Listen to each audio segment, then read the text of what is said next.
Suppose we have a long wire with 2 points on it, A and B.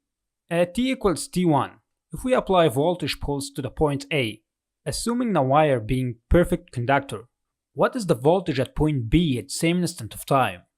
From circuit theory, since the wire has no resistance associated with it, there is no voltage drop across the wire, and the voltage at point B is equal to that of point A at the same instant of time.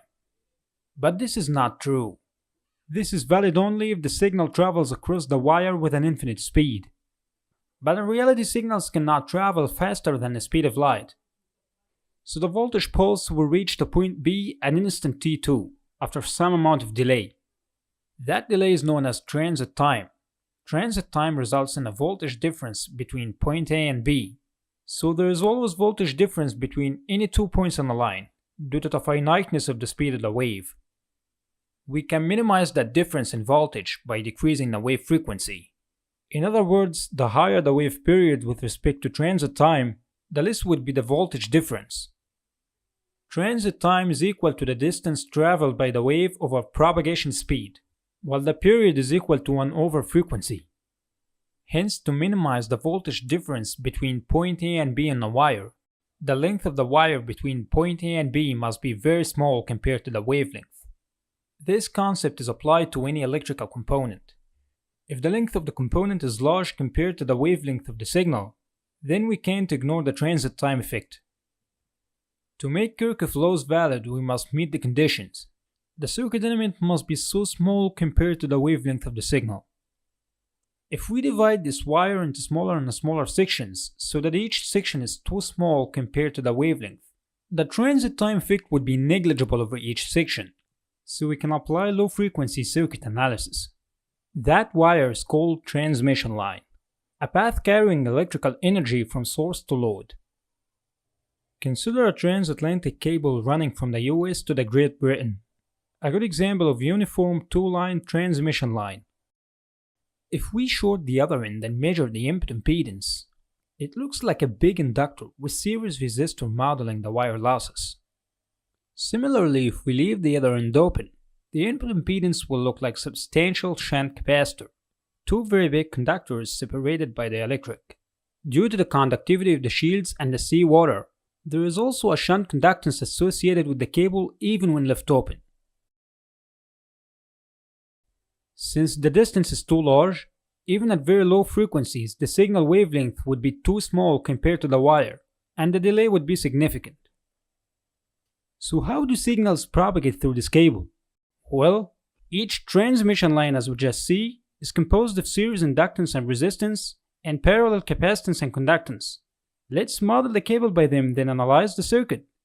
In other words, lumping the total inductance, capacitance, resistance, and conductance along the wire into idealized concentrated components with infinitesimal dimensions and connecting between them with perfect conductors.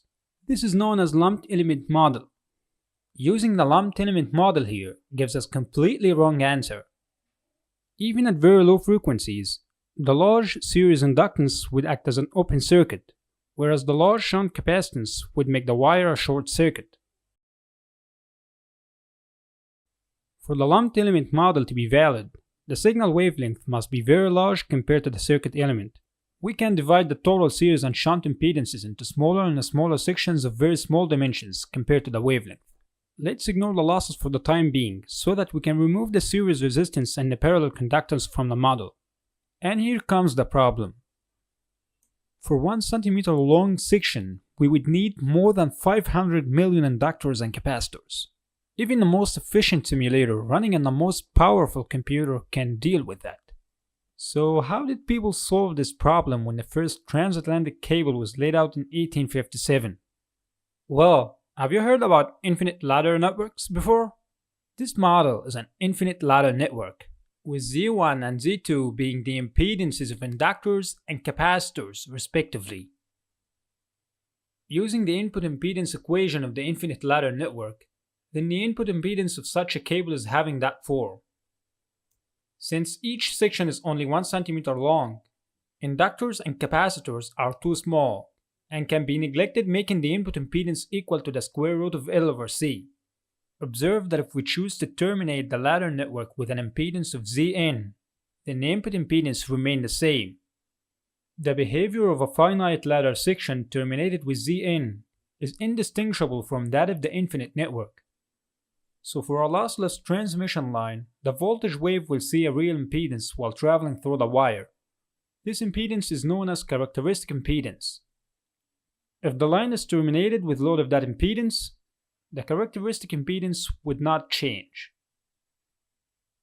Now, we started by lossless elements, inductors and capacitors, and end up with real impedance. Does that mean that the lossless transmission line dissipates energy? Actually not.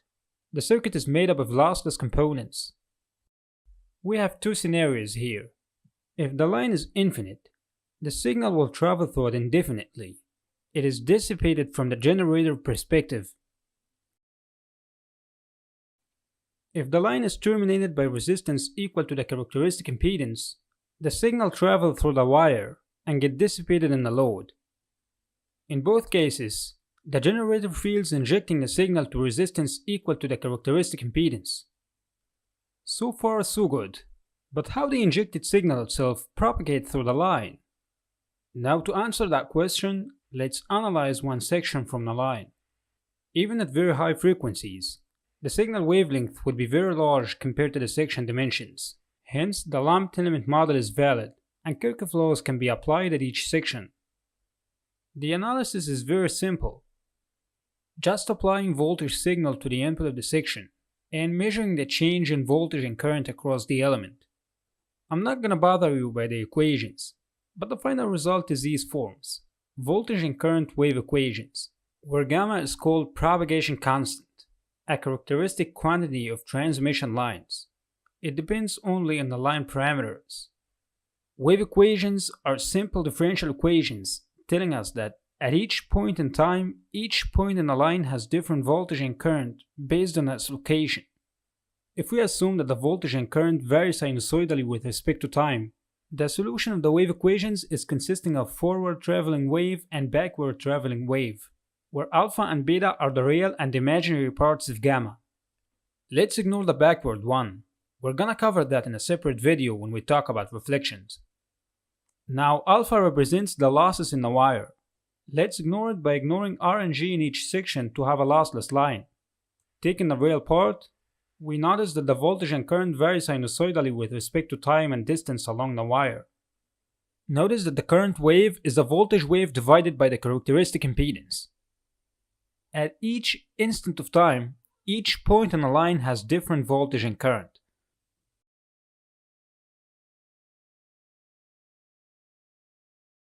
By fixing the distance and varying the time, it feels like the signal is moving along the line. What we're doing here is just plotting the voltage variation along the line at successive instants of time. Here we assume that the line is lossless, meaning there is no attenuation in the signal while traveling through the line. Voltage and current at each point in the line vary sinusoidally with respect to time. You can notice that by seeing the movement of the dot up and down, where the height of each dot represents the voltage at that point in the line. Don't forget that the forward traveling current wave is just the voltage wave scaled by real number, the characteristic impedance, so it varies along the line the same way as the voltage. Notice that when we change the distance and fix in the time, it turns out that the signal is moving with respect to time. Meaning for a lossless line, each point in the line sees a delayed version of the signal depending on its location on the line. The larger the distance from the generator, the higher will be the delay. That delay is a function of distance along the line, and is linearly proportional to beta, the phase constant. If beta is equal to 0, there wouldn't be any delay along the line. Beta is equal to 2 pi over the wavelength. That confirms that the larger the wavelength of the signal, the less would be the delay.